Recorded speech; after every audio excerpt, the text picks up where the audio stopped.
Shalom Aleichem Nala viewers. This is Rabbi Heshi Reichman with another Brato of Hasidic Sparks on Parshat Pekuedei. This is from the Siva Shalom on page Reish Pei. My dear friends, the Torah makes a point. Ki anan Hashem ala Mishkan Yomam ve'eish tia laila bo le'enu kol beis Yisrael. The cloud of God was on the Mishkan during the day, and the fire of God was there at night for the Jewish people to see. According to Hasidus, what is the significance of a cloud and the fire?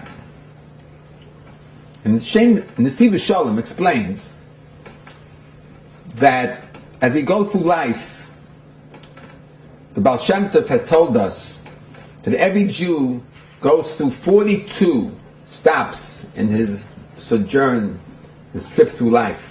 Like the Jews went through 42 different spots, Membeis.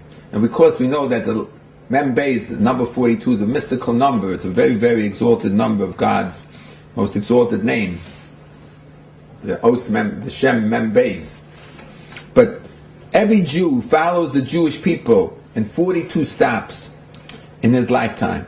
And we know that those 42 stops, it says in the Chumash, it says, V'zochat et kol haderech asher licha Hashem lokecho ze aborim shana b'midbar hamolicho b'midbar hagadol v'haneu nochosh soro v'akrov. That terrible desert had snakes and serpents and scorpions and all these different physical dangers that the Jews had to face in the 42 trips represent various types of dangers, spiritual dangers, which every single one of us has to face as we go through our 42 different trips in life. And he explains in the Siva Shalom that generally speaking, the dangers of life fall into two categories. One category can be called the anon, a deep cloud. And another category can be called Eish, fire. The anon, the cloud, is a darkness in which a human being doesn't see what to do spiritually. He is confused. He is misled. More than that, he doesn't feel connected to the Rabbanu Shalom. He doesn't feel connected to the Almighty God. He feels alienated. He feels he's alone and completely abandoned and only left to his own wits and his own machinations to survive in this dangerous world called life. It's a very, very, very big problem, the problem of Anon. And in fact, by the Torah, it says that at the Har Sinai, Moshe Rabbeinu, when he was up there alone, he saw Choshech, Anon, V'arofel. Again, 3 different levels of blackness. And it says, Moshe Nigash Elo Arofel.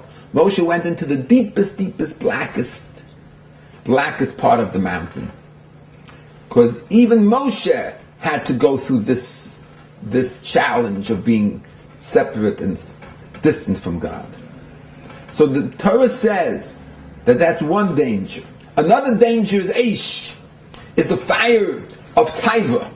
That people have urges, which are wild, passionate urges and desires which sort of dominate, conquer, and make them do things which are completely irrational and self-destructive spiritually. But it's the passion, that uncontrolled fire, which is moving a person to do these terrible things. Whether it's lust for women and sex, or power, or honor, kinah kavod taiva, matzinas adam in olam. These are the 3 basic lusts which destroy human beings' spirituality. So the Torah says, Ki anan Hashem ala mishkan, ve'eish tia laila bo. That in these 2 situations, there is a holiness. You can find God. There's anan Hashem.